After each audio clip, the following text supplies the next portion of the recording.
안녕하세요, 예돈입니다. 예적금 다들 잘 아시긴 하죠. 저는 저축 습관이 아주 중요하고 또 안전하게 원금 손실 없이 목돈 만드는데 예적금만한 게 없다고 생각을 하거든요. 예적금 잘 알고 계시나요? 만약 그렇다고 말씀하시는 분들을 위해 퀴즈 몇 가지 드리겠습니다. 예금 4%랑 적금 4% 중에 뭐가 더 이득인지 아시나요? 그럼 예금자 보호법은 각 은행마다 보호해줄까요? 아니면은 내 자산 다 통틀어서 5천만 원까지만 보호를 해줄까요? 제1금융권과 제2금융권 차이 아실까요? 이 세 가지 질문에 다 대답을 잘 해주셨다면 상관이 없고요. 혹시 하나라도 좀 헷갈리시는 부분이 있으면은 이전에 예적금 기초편 다시 보고 오시는 거 추천드릴게요. 사실 제가 방금 퀴즈로 드린 거 외에도 예적금에는 세세한 규칙들이 많이 있거든요. 오늘은 예적금 말고도 어떻게 해야 세금을 줄일 수 있는지, 비과세 상품은 뭔지, 공제의 목돈 급여는 뭔지, 그리고 이연 과세는 뭔지 등등을 알아보면서 최대한 은행을 뜯어먹고 가겠습니다.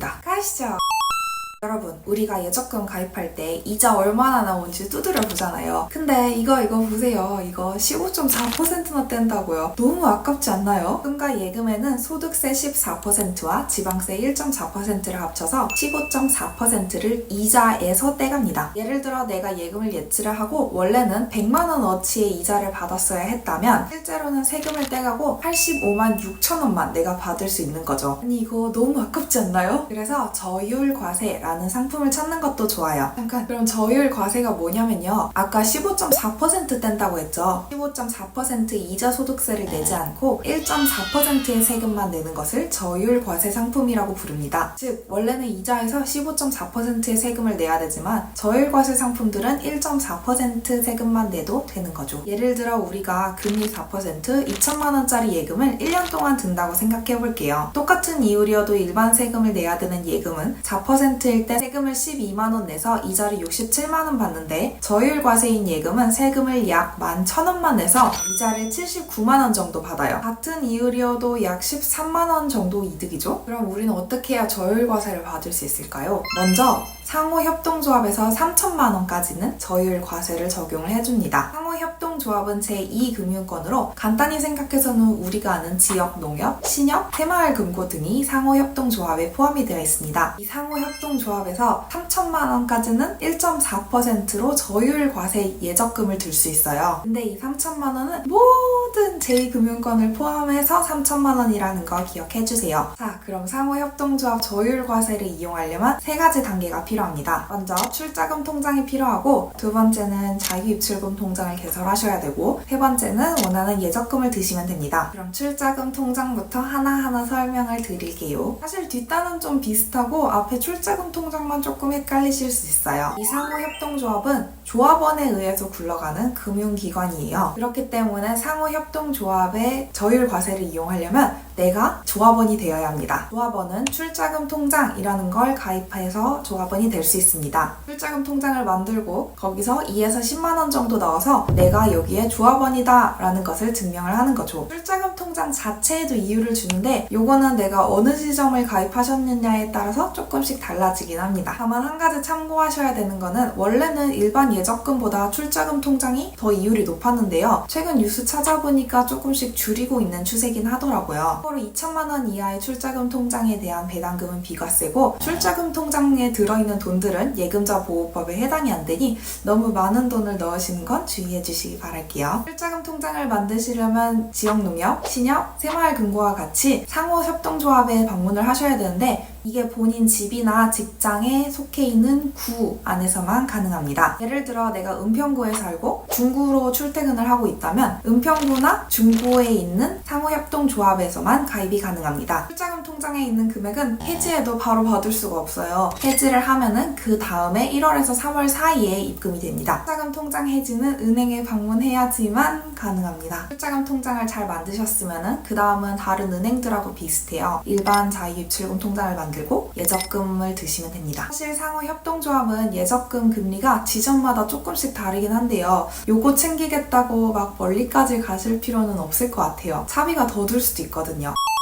방금 우리가 저율 과세를 알아봤어요. 원래는 이자소득세가 15.4%인데 저율 과세를 사용하면 1.4%만 내도 되죠. 그런데 아예 세금을 안 떼는 경우도 있는 거 알고 계시나요? 짠! 옆에 사진과 같이 비과세 기준이 있습니다. 보시면은 만 65세 이상, 장애인, 독립유공자, 수급자, 고엽제 후유증의 중환자, 민주화운동 부상자가 조건입니다. 그런데 보면 만 65세 이상이 가장 쉬운 것 같죠? 실제로 그렇기는 합니다. 최대 5천만 원까지 비과세가 가능하니 주변의 친척분들한테 알려주세요. 그러면 우리 땡땡이 다 컸구나 하고 나는 칭찬받고 어른들은 돈도 아끼고 얼마나 선납이연은 적금에만 적용이 됩니다. 이게 뭐냐고요? 일단 정의부터 들어갈게요. 선납은 내가 원래 넣어야 되는 날짜보다 빨리 넣는 거고 이연은 내가 원래 넣어야 되는 날짜보다 늦게 넣는 거예요. 주의해야 될 점은 선납이 이연보다 많거나 같아야 합니다. 용어만 들어서는 조금 헷갈리니까 예시를 들도록 하겠습니다. 예를 들어서 제가 12회 납입 적금을 든다고 가정해 볼게요. 그러면 첫 달엔 6개월어치 적금을 내고 7회차에 그 달 분을 내고 맨 마지막 회차 때 5개월어치 적금에 해당하는 돈을 내는 겁니다. 그러면 선납이 5개월어치가 되고 이연이 4개월어치가 됩니다. 선납이 이연보다 더 많으니 괜찮은 거예요. 또 다른 예시를 들어볼까요? 앞에 예시와 똑같이 12회 납입 적금을 든다고 가정하고 첫날에 1개월어치 적금을 내고 7회차 때 11개월어치 적금을 냅니다. 그럼 첫 달은 평범하게 낸 거니까 패스하고 7회차 기준으로 보면 선납 5개월, 이연 5개월이니까 둘이 똑같죠? 선납이 이연보다 같거나 많으면 되는데 여기는 같으니까 괜찮은 겁니다. 이런 식으로 다양하게 활용할 수 있습니다. 최대 장점은 내가 자금이 부족해도 자금을 미리 내거나 늦게 내거나 하면서 다양하게 굴릴 수 있으니 자금 흐름을 좀 더 유연하게 만들 수 있습니다. 남는 목돈을 모아서 예금을 그 사이에 한 번 더 굴릴 수도 있으니 이자를 한 번 더 받는 효과도 있는 거고요. 하지만 모든 적금에 적용되는 사항은 아닙니다. 그러므로 선납 이연이 이 적금이 되는지는 그 적금의 약관을 확인을 하셔야 되는데요. 약관에서 이자 및 만기 지급금과 지원지급, 지연입금이라고 되어 있는 부분에서 확인하시면 됩니다. 이 약관이 있으면은 선납이연을 허용을 한다는 뜻이고 이 약관이 없으면 선납이연을 허용하지 않는다는 뜻입니다. 당연한 얘기지만 정기적금에만 되겠죠. 아무 때나 수시로 넣는 수시적금에는 해당이 되지 않습니다.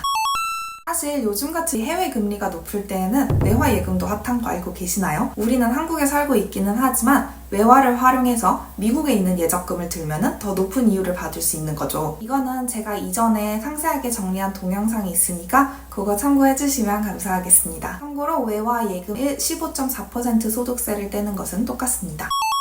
혹시 이공계 회사에서 근무하고 계시나요? 아니면 교직원, 군인, 경찰, 건설 근로자, 소방사세요? 만약 해당 직업들에 종사하고 계시면은 공제회라는 게 있어요. 공제회에서 돈을 굴리는데 요게 또 이자가 나쁘지 않게 나오거든요. 사실 원래 취지는 공제회원들의 연금 때문에 운영한 것으로 알고 있는데요. 실제로는 예금 같은 것도 같이 운행을 하고 있습니다. 이 만기 지급형이라고 되어 있는데 우리가 알고 있는 예금과 가장 유사하고요. 이자 지급형이나 원리금 지급형도 다른 형태로 이자를 받을 수 있지만 예금과 비슷하다고 보시면 됩니다. 표를 보시면 3년 금리가 4.25%입니다. 요즘 시중에 이런 금리 없거든요. 실제로 공제회원들의 복지를 위해서 설립이 된 거라서 시중 은행보다 조금 더 나은 금리를 줍니다. 은행이 아니기 때문에 예금자 보호법을 받지는 않고요. 15.4% 이자 소득세를 떼는 것도 동일합니다. 본인이 공제에 들 수 있는지 없는지는 각 공제회 확인을 하셔야 되는데요. 확인하실 수 있는 링크는 더보기란에 둘게요.